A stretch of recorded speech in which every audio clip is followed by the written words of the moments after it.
Marca! Jasmine, C'est parti. Dans le podcast de cette semaine, Marca va encore être désagréable.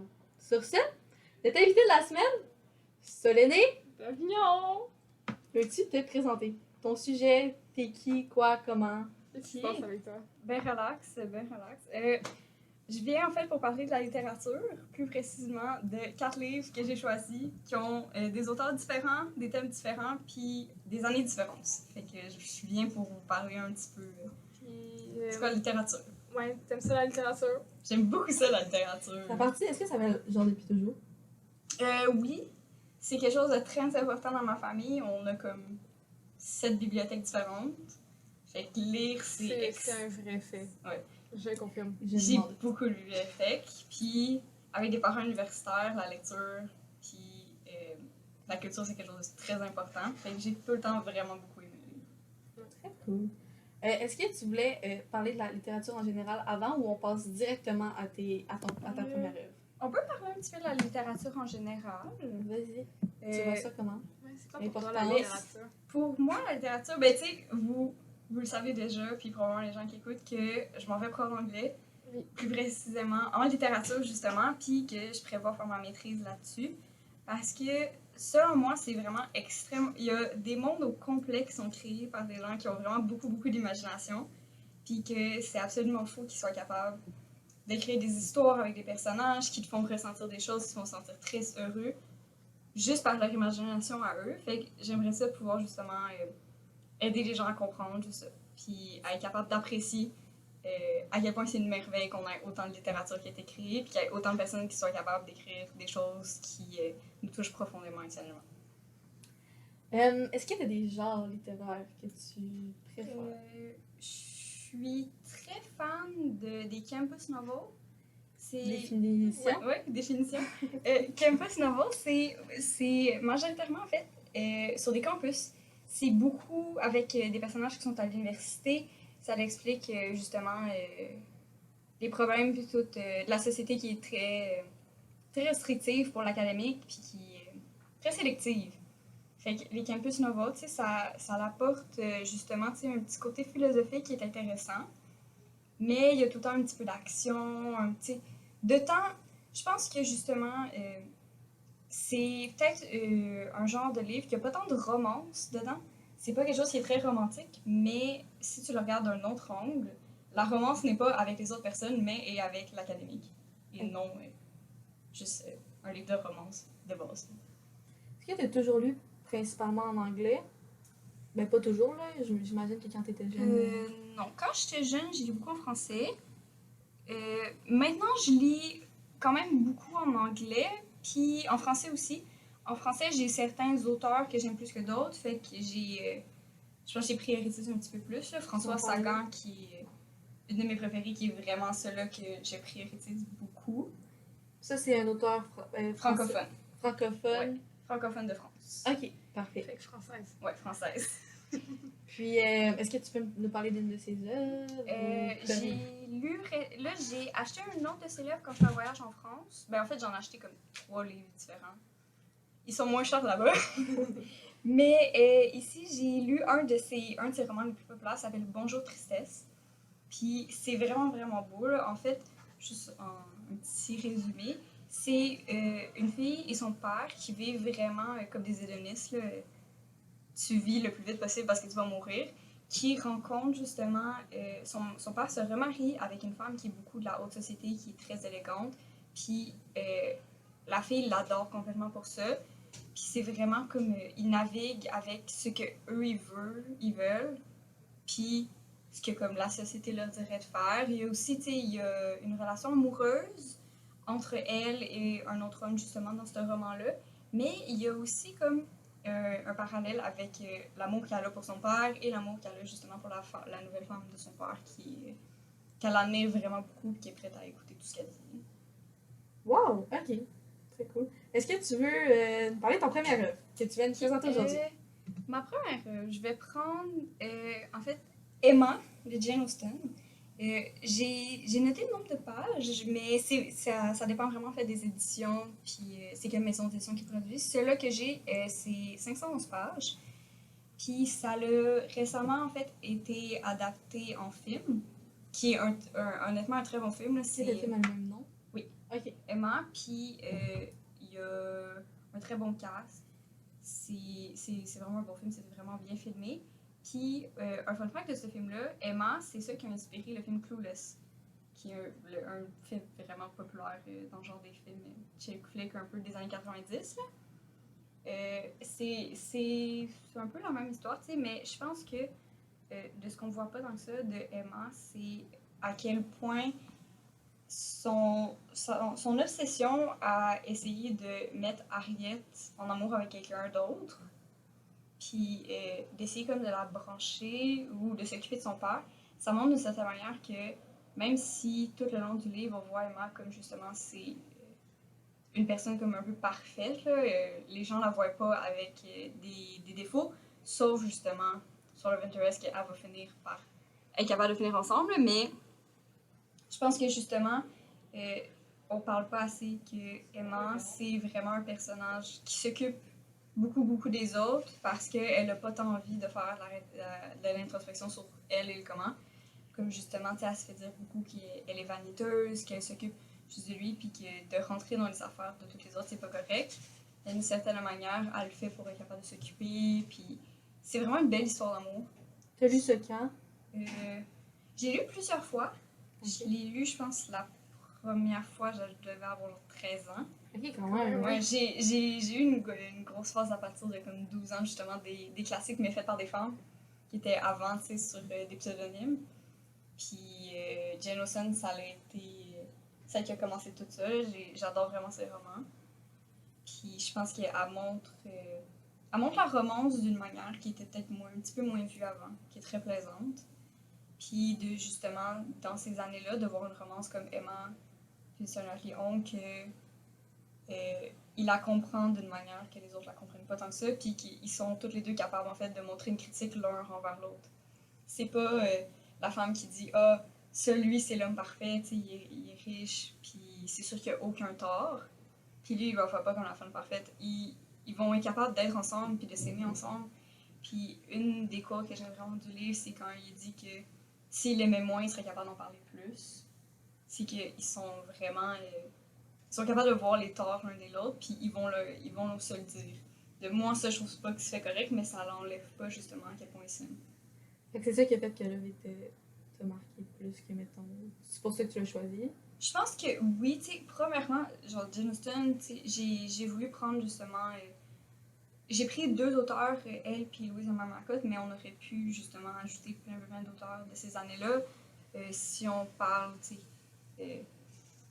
on aurait pu parler aussi de The Portrait of Dorian Gray, mais je pense que c'est important justement de voir les femmes dans la littérature avant, parce que c'est grâce à eux que justement maintenant on est capable d'écrire sous nos vrais noms. Si je veux écrire un livre, je peux marquer mon nom dessus, alors que justement avant il fallait qu'il y ait des faux noms qui n'existaient pas, il fallait utiliser un nom de plume parce que c'était impossible pour eux justement sur notre nom. C'est pour ça que j'ai décidé d'inclure 2 autrices qui ont beaucoup participé à ce mouvement-là, que leur livre maintenant est super connu, puis beaucoup aimé, pour justement montrer que c'est grâce à elles juste que maintenant nous on peut parler de ça, on peut faire de la littérature, puis oui, malheureusement il y a encore un stéréotype de quand une femme écrit un livre que ça va juste être un livre de romance, mais si tu regardes les autrices comme Donna Tartt, ça fait pas vraiment de sens.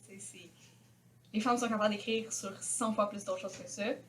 Puis je pense que justement dans leur livre, l'introspect sur les personnages, sur comment eux autres ils vivent, comment ils se sentent, ça l'a aidé beaucoup à dire comme justement les femmes c'est pas juste des autrices de l'amour. Super intéressant. Est-ce que tu voulais nous présenter ton deuxième œuvre? Oui, mon deuxième œuvre, j'ai choisi The Virgin Suicide de Jeffrey Gendis. Lui, il est un petit peu plus court, c'est 243 pages. On pourrait peut-être mettre... genre, je sais pas si on peut mettre une description, mais on pourrait mettre les œuvres dans la description quand on le publie. Sur YouTube, Instagram, c'est facile. Ouais. Mais les autres, On regardera. Je vais le faire à podcast. Juste pour être sûr vraiment, c'est plus compliqué. Mais oui, YouTube, Instagram, je pourrais le faire. Super. Je l'ai pas fait avec les livres, par exemple. On en a nommé beaucoup, là, des œuvres, puis des films, des œuvres de même. Mais je pourrais essayer de les mettre plus. Super. Vas-y, continue. Fait que The Virgin Suicide, c'est aussi un livre qui a été adapté au cinéma par Sofia Coppola, qui fait des films qui sont vraiment focusés sur comme elle, comment elle est capable de voir la vie. Fait que tu sais, c'est beaucoup plus ancré sur des filles de un petit peu plus la haute société blanche. Fait que tu sais, ça l'enlève probablement un petit quelque chose pour quelque chose, mais The Virgin Suicide, vraiment, c'est pas trop long comme livre, ça se lit extrêmement bien. Puis il y a une grosse mélancolie quand tu lis ça. Moi, je sais que c'est ça qui m'a amené pour la jeunesse féminine.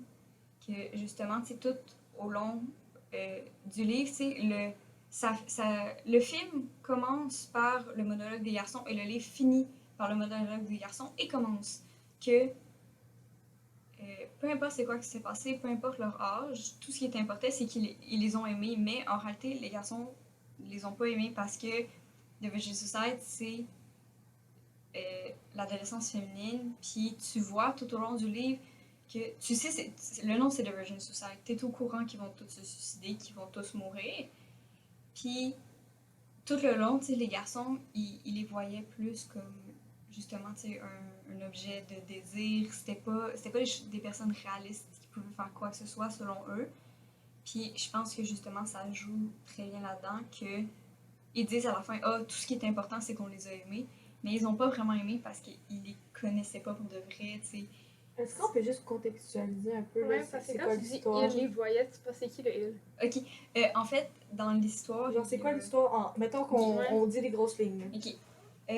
En gros, il y a l'histoire des Lisbon Sisters. Lisbon. C'est une famille aux États-Unis. Une famille, tu sais, la famille nucléaire, là, parfaite cellule familiale, deux mères. Ils ont plein d'enfants. Puis la plus jeune, elle décide de se suicider. Elle saute en bas d'une vitre durant un party. Puis c'est une famille très catholique, là, ça se passe, tu sais, quand même un bout. Là, c'est pendant, je pense que c'est dans les années de la guerre avec la Russie, ben, l'URSS. Et ça, je sais pas trop ça, je me rappelle. Puis les garçons, c'est en fait tous leurs voisins. Les voisins sont. Les petits garçons voisins, c'est une petite communauté, là, c'est vraiment la banlieue. Là. Puis les voisins, ils les regardent à travers leur fenêtre, ils les voient vivre leur vie de jour en jour, mais ils les voient sous un regard qui est le regard à eux, qui fait d'une certaine manière qu'ils seront jamais vraiment capables. T'sais, ils disent qu'ils les ont aimés, mais ils seront jamais capables de les comprendre. Je pense que justement, ça met un gros emblème sur.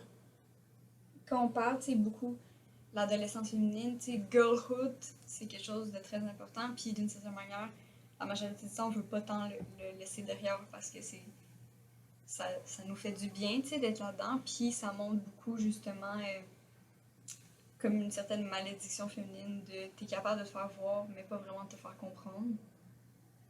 Puis je pense que c'est vraiment bien représenté avec la relation avec les Lisbon que finalement, les garçons ils viennent à la fin, leurs petits voisins, puis ils sont comme oh, on va vous sauver, tu sais, parce que après, en fait, au début, la plus jeune sœur, elle essaie de se suicider, ça marche pas, puis après ça, elle réessaye, puis ça marche. Puis après ça, leurs parents, ils les enferment dans leur maison, ils ont plus le droit de sortir, rien. Fait que c'est là que vient. Qui le regarde. Puis qui veulent les sauver. Et, C'est les c'est sauver ça. de cette. Ils veulent les sauver, tu sais, ils pensent que. Ils les voient, tu sais, vraiment comme des demoiselles en détresse. Là, ils ont besoin d'aller les sauver, puis à la fin, en fait, tu te rends compte que quand les garçons ils viennent, puis là, ils essaient de les faire sauver, puis pendant que eux autres, ils courent partout dans la maison pour essayer de les trouver, toutes les sœurs sont en train de se suicider. Puis qu'en réalité, ils les ont juste utilisés pour eux autres être capables de mourir en paix. Je pense que justement, ça fait tout, en fait, parce que tu vois, tu sais, c'est un narrateur qui est extérieur, qui raconte c'est quoi qui se passe, puis c'est les garçons qui racontent, c'est beaucoup, qui parlent, tu sais, oh, on a ça, tu sais, ils sont allés prendre des choses de leur maison qu'ils ont gardées jusqu'à maintenant, puis que plus tard dans leur vie, de temps en temps, ils repensent, puis ils se rendent compte à quel point il les connaissait pas. Il était pas... il disait, tu sais, qu'il les connaissait, que... C'est comme dans Wuthering Heights, là, quasiment, là, l'expression « whatever souls are made of, his and mine are the same ». Dans leur idée, c'était quasiment comme ça, mais il avait pas... il pensait avoir la même vision comme Emily Brontë, puis ça n'a pas Mais fini il comme faisait ça. juste les observer de l'extérieur, il les en avait jamais vraiment parlé. Non, c'est ça, Il tu sais, avait aucune puis connaissance. il y avait tu sais, des petits liens avec, mais dans leur idée que peu importe l'âge qu'il y avait, peu importe qu'ils sont morts, ce qui est important, c'est qu'on les a aimés. Ça l'enlève justement l'idée que dans leur suicide, que c'était des vraies personnes. L'important, c'est pas que tu les as aimés, c'est qu'ils ont une vie, puis qu'il y a personne. T'sais. Il y a personne vraiment qui a essayé de les aider en tant que tel. Ils n'ont pas demandé s'ils étaient corrects parce qu'ils les voyaient juste comme un objet de désir. T'sais. Si on voit dans la majorité du livre, Lux, qui est la plus vieille, elle se met beaucoup à utiliser le sexe avec tout le monde pour justement oublier sa situation familiale, le fait qu'elle n'est plus à l'école, qu'elle est tout à l'extérieur. Puis eux autres, ils regardent ça de leur toit de maison pour être capable de la voir coucher avec quelqu'un d'autre sur le toit, mais ils se disent pas comme « Ah, oh, c'est absolument horrible », c'est plus comme « Ah, oh, c'est intriguant, qu'on aimerait ça être avec elle sur le toit », c'est pas...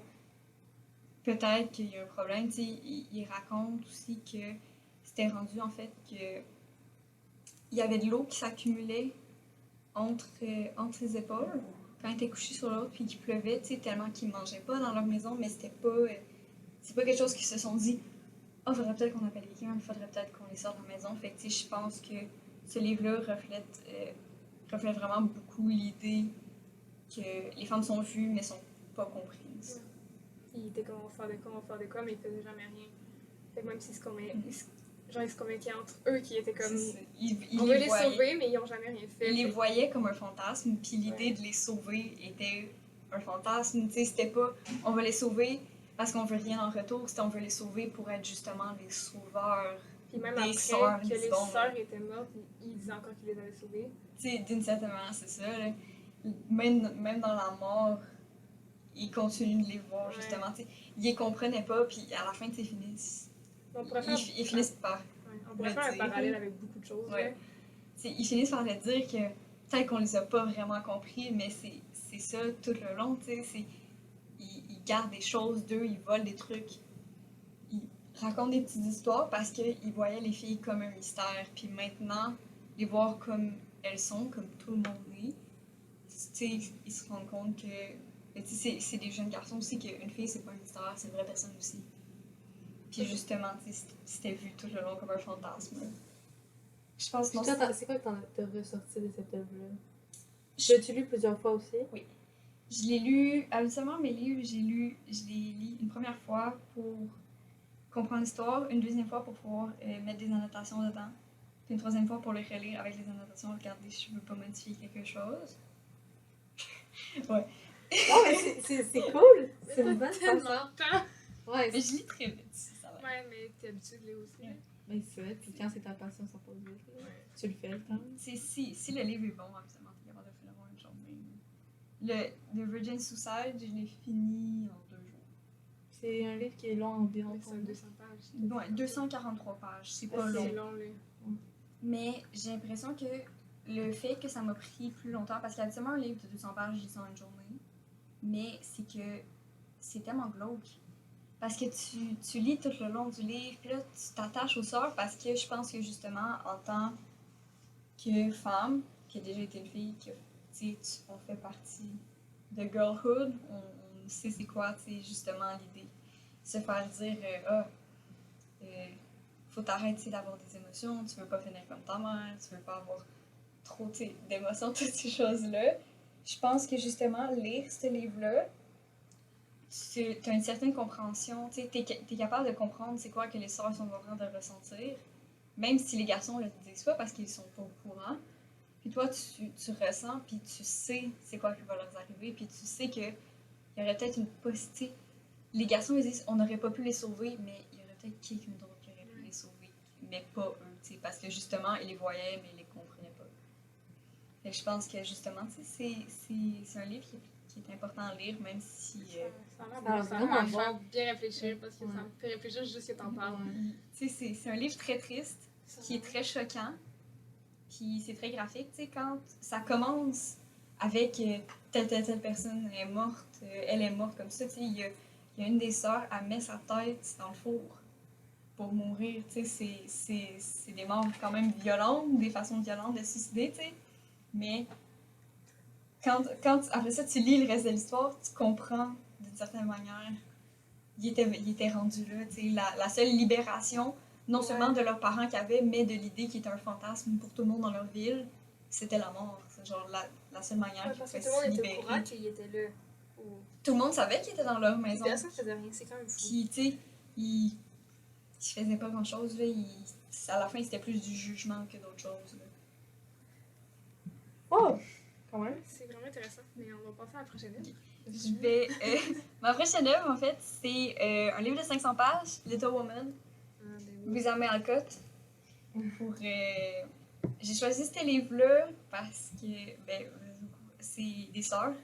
Ben, il y a une adaptation au cinéma Il y a une aussi. adaptation au Ouais. cinéma aussi.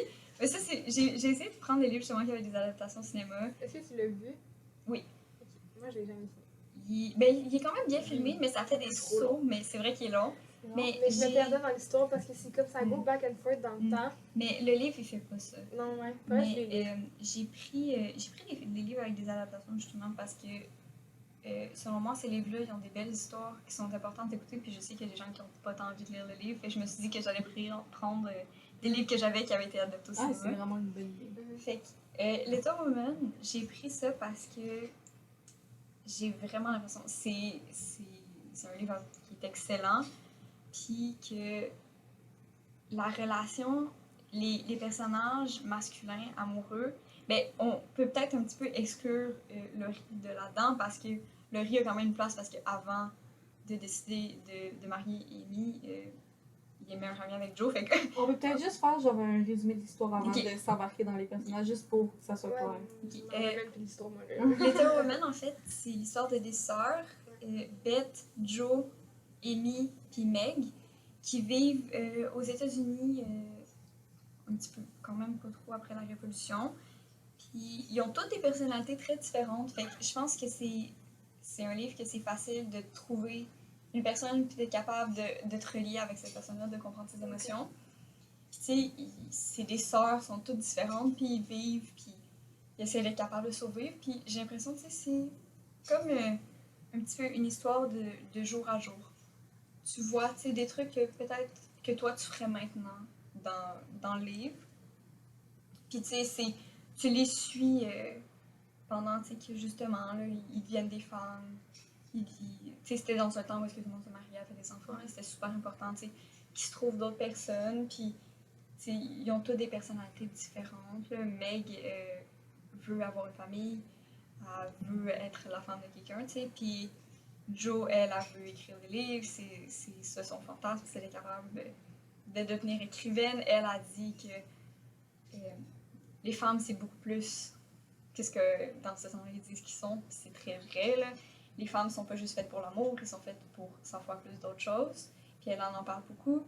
Il y a Amy qui est vue, ça c'est, je pense, dans le livre, honnêtement, mon personnage un peu préféré, fait que je pense que je suis un petit peu biased pour celle-là, là. Mais elle est vue vraiment comme enfantine tout le long parce que c'est la plus jeune. Puis après ça, tu la vois devenir une adulte, puis elle dit qu'elle a tout le temps su qu'elle allait marier riche, que c'était important si elle voulait. Elle est très réaliste. Elle parle que pour elle, si elle a des enfants, ça serait la propriété de son mari, pas elle, qu'elle pourrait pas faire son propre argent. Puis j'aime vraiment justement à quel point elle est réaliste. Je pense que c'est pour ça que c'est ma préférée. Puis il y a aussi Beth, qui est c'est comme un peu le sweetheart de la famille, là. Elle est toute douce, elle fait beaucoup de musique, puis c'est vraiment un beau personnage. Là. Je vais pas mettre à vous spoiler, là, mais c'est vraiment un beau personnage que j'ai beaucoup apprécié. Puis il y a d'autres personnages importants, il y a la mère, le père, il y a Laurie qui rencontre Joe, qui est son meilleur ami. Finalement, après ça, il veut être plus que son meilleur ami, elle veut pas. Puis à la fin, il finit par marier Amy. Puis en réalité, j'ai même écrit un très très très long texte sur l'importance quand ils ont. Laurie en fait dit à Amy quand ils sont plus vieux de ne pas marier Fred, qui est le monsieur qui a beaucoup plus, il a beaucoup d'argent, que le marié, ça serait justement marié riche, elle serait capable juste d'avoir de l'argent pour sa famille. Puis il dit de pas la marier, puis elle utilise, elle dit you're being mean. Puis je pense qu'on on voit pas l'importance du mot justement mean qui elle aurait pu l'appeler, elle aurait pu sacrer après, elle aurait pu l'insulter, elle aurait pu utiliser cruel, n'importe quoi, mais le fait qu'elle a utilisé mean, qui est beaucoup dans la langue anglaise, c'est un mot associé à l'enfance. Puis je pense que ce petit moment-là montre un peu la mentalité de Amy qui a dû grandir vraiment vite, d'une certaine manière, qui était mis avec la réalisation qu'il fallait qu'elle soit la femme à quelqu'un, qu'il fallait qu'elle n'allait pas être capable de faire son propre argent ou toutes ces choses-là. Puis quand elle utilise le mot mean, ça montre un peu que Amy en réalité est en amour avec Laurie depuis des années. Fait que quand il dit ça, c'est pas tant elle qui répond, c'est plus elle de quand elle était plus jeune qui pense que c'est une blague, que c'est pas vrai. Puis je pense que justement c'est pour ça que je l'aime autant parce que ce petit mot-là, cette petite différence montre en réalité qu'il y a un enfant blessé à l'intérieur de peut-être quelqu'un qui voit le personnage comme plus à vanité. Puis c'est un livre super important pour moi parce que c'est pas tant les relations amoureuses, le plus important c'est les relations entre sœurs. Puis moi ça vous savez que ma sœur c'est quelqu'un d'extrêmement important pour moi. Didi. On aime nos bébés sœurs. On aime nos bébés sœurs. Puis puis je sais que justement même il en parle dans le film puis dans le livre que c'était un livre pour les filles. C'est des trucs qui, justement, étaient capables de s'associer avec les personnages, que eux autres étaient capables de dire « Oh mon Dieu, moi, j'ai vécu ça. » Puis, justement, de ce temps-là, vu qu'il y avait beaucoup d'enfants, absolument, il y avait beaucoup de sœurs aussi. Puis, être capable de voir la relation que toi avec ta sœur. Puis, je pense que c'est important, la relation avec Amy puis Joe, puis la relation avec Joe puis Beth, tu sais, tout ça, justement, de l'idée de... que c'est important, tu sais, les relations entre frères et sœurs, puis t'es capable, tu sais, ils s'aiment tout le long du livre, puis aussi une belle relation avec leur mère, les mères et les filles, d'être capable de voir, tu sais, je me rappelle pas c'est qui a dit ça, là, mais c'était quand même quelque chose d'important, là, tu regardes ta mère en disant que elle c'est ce que tu peux devenir, puis ta mère te regarde avec c'est quoi qu'elle aurait pu être. Puis je pense que justement, il y a une belle relation avec la mère March puis ses filles dans ces choses-là, vu que ces filles ont toutes des personnalités différentes de qu'est-ce qu'elle aurait pu devenir, puis finalement, qu'est-ce qu'elle est devenue. C'est un très bon livre. Vraiment intéressant. Je le recommande Vraiment. Est-ce qu'on passe à ton dernière œuvre? Oui. Oui, juste faire ça plus court parce que... Ouais. On va être short. Ma dernière œuvre est beaucoup plus courte. Elle, il n'y a pas d'adaptation au cinéma. C'est juste 114 pages. C'est Grief is a Thing with Feather de Max Porter, qui est un roman vraiment plombé. C'est tout petit, là. C'est écrit, il y a plusieurs pages en fait. Il y a des gros espaces. Des fois, c'est juste quelques phrases pour une page. Puis ça suit en fait le monsieur, puis ses deux fils. C'est vraiment court. Puis il y a aussi un personnage qui s'appelle Crow. Puis Crow, la corneille, ça représente en fait son deuil parce que sa femme s'est suicidée. Puis là, on les suit tout au long en fait, de leur deuil. Puis la corneille reste avec eux, puis elle leur parle. Puis elle aussi, elle a son propre dialogue. T'sais, tout le monde a un petit dialogue comme espacé. Puis la corneille est là, elle leur parle, elle les aide. C'est marqué plusieurs fois qu'elle les protège avec ses ailes. Puis à la fin, je pense que pour justement, peut-être des gens qui essayent de comprendre le deuil ou d'être capable de sortir de leur deuil, c'est un livre qui est vraiment important parce que à la fin, tu les vois grandir, tu les vois le père qui dit au revoir à la corneille, puis tu vois aussi le parallèle avec ces deux fils qui étaient jeunes quand ils ont perdu leur mère, que les deux sont de lieux très différents, mais les deux ont quand même une relation avec les corneilles de quand il les voit, il y en a un qui dit il est rendu vieux, il a ses enfants à lui, mais il dit je me rappelle quand j'étais jeune, on avait une corneille. On avait Crow qui nous parlait, puis justement, c'est vraiment un beau parallèle, très, très poétique. Mais ça, c'est fait de manière poétique, je trouve. Oui, c'est des tout petits paragraphes. Ouais. Ça prend honnêtement 2 heures à lire, c'est vraiment pas long. Là. Puis c'est des toutes petites phrases, mais je pense que justement le fait que c'est des toutes petites phrases, ça montre un peu le manque de stabilité que le deuil peut amener. Puis que je pense juste le fait que c'est des petites phrases, puis ça raconte les histoires, ça nous montre à quel point les personnages se sentent perdus. Puis que peut-être qu'écrire plus que quelques phrases, c'est trop. Puis le parallèle avec justement la corneille qui dit « Ah, je vais être là pour vous ». Puis qui parle quand même beaucoup aux personnages, qui parle au lecteur. C'est vraiment très plaisant. Je recommande vraiment, c'est une petite lecture très très rapide qui est vraiment plaisante. Très cool. Est-ce que tu veux redire vite juste les 4 titres avec les auteurs, s'il te plaît? Il y a Grief is a Thing with Feather de Max Porter, Little Woman de Louisa May Alcott, The Virgin Suicide de Jeffrey Eugene et Emma de Jane Austen. Super! Est-ce que tu avais un dernier mot à dire? Un petit mot de la fin sur la littérature, sur toi, vas-y comme tu le sens. Lisez les gens, c'est vraiment important pour la culture. Puis il y a des mondes au complet auxquels on a accès, puis que je pense que c'est perdu la connaissance qu'il y a des mondes au complet qui sont à...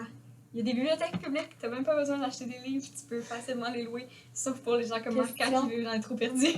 Est-ce que t'es pour les... Est-ce que toi, tu vas avoir tendance à aller chercher tes livres à la bibliothèque ou tu vas les acheter? Quand c'est... À la majorité du temps. Ça m'est arrivé quelques fois, en fait, que je loue des livres. Si je les aime vraiment, là, je les achète. Comme ça, je peux annoter dedans. Mais t'achètes beaucoup en pré-prix aussi. J'achète beaucoup mes livres, en fait. Si vous allez Village des Valeurs, il y a honnêtement, je pense qu'il y a des dizaines de boutiques là, sur Saint-Jean, là, des usagers. Si tu cherches pas quelque chose en particulier, puis ça m'est arrivé quand même plusieurs fois de trouver des trucs en particulier, vas-y. Payer pour 30 pièces. Paye pas 30 pièces pour ton livre, va dans une librairie usagée. C'est là à côté du Tuto Gelato. Le monsieur est vraiment smart. Je le recommande vraiment. Ça coûte pas cher. Sur Saint-Jean? Sur Saint-Jean, oui. Parfait. Fun fact de la semaine. Fun fact de la semaine, vas-y Marca. C'est quoi mon fun fact de la semaine? Vas-y comme tu le sens, fun fact de la semaine. J'ai passé la journée au cégep, pas de cours. Ouais. Okay. Moi, j'avais 3 examens cette semaine quand même. Ouais, moi aussi. Ok. Puis, mais moi, je veux dire examen. Oh, je m'en vais dans l'Ouest canadien. C'est vraiment ça que je voulais dire. Dans moins de 48 heures. Ouais. Je peux être dans le vol pour l'Ouest canadien.